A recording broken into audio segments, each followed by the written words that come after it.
L'Algérie et le Cameroun ont réaffirmé leur engagement pour un ordre international plus équitable et le renforcement du rôle de l'Afrique. Le 21 décembre 2024, à Alger, Ahmed Attaf, ministre algérien des Affaires étrangères, et son homologue camerounais, le jeune Mbella Mbella, ont signé des accords renforçant leur coopération bilatérale. Parmi les points abordés, une exemption de visa pour les passeports diplomatiques, la dynamisation de la zone de libre-échange continentale africaine et des projets stratégiques dans les secteurs de l'énergie et de la pêche. Cette rencontre vise à consolider les relations historiques entre les deux nations en vue de promouvoir la paix et le développement sur le continent.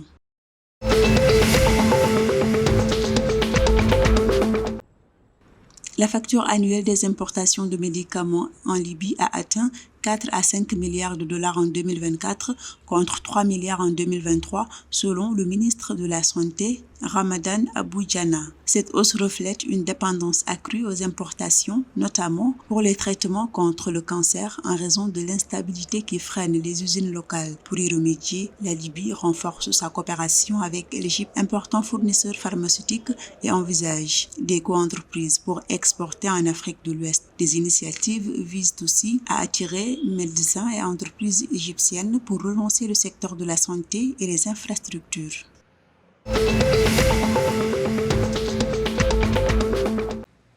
Au Maroc, le taux de chômage a grimpé de 21,3% en 2024 contre 16,2% en 2014 selon le rapport du recensement général de la population et de l'habitat 2024 publié par le Haut Commissariat au Plan. Les femmes et les zones rurales sont les plus touchées. Le chômage rural a bondi de 10,5% à 21,4% tandis que le taux chez les femmes atteint 25,9% contre 20,1% pour les hommes. En revanche, Dakhla Oued et Dahab reste la région la moins affectée avec 10,6%. Le rapport révèle aussi une baisse générale de l'activité économique passant de 47,6% en 2014 à 41,6% en 2024, marquant un recul notable de l'emploi au Maroc.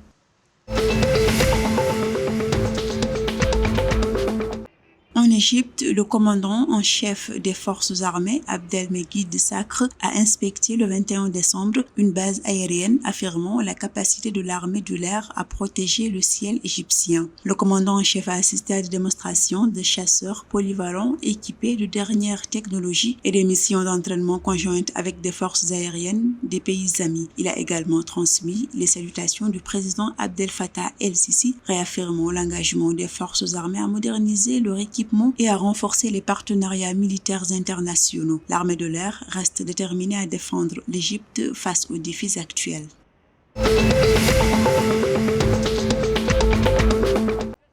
Les clubs tunisiens ont adopté le 21 décembre les nouveaux statuts et le code électoral de la Fédération tunisienne de football votés lors de l'Assemblée générale extraordinaire à Tunis. Parmi les changements majeurs, la suppression de l'obligation de diplôme universitaire pour les candidats au poste de président ou vice-président de la fédération. Les clubs ont également approuvé le passage au vote par liste et le début du décompte des mandats à partir de la prochaine Assemblée générale élective prévue le 25 janvier 2025. Kamel Idir, le président du comité de normalisation, a souligné l'importance de ces réformes pour répondre aux attentes des supporters tout en respectant les engagements pris avec la FIFA.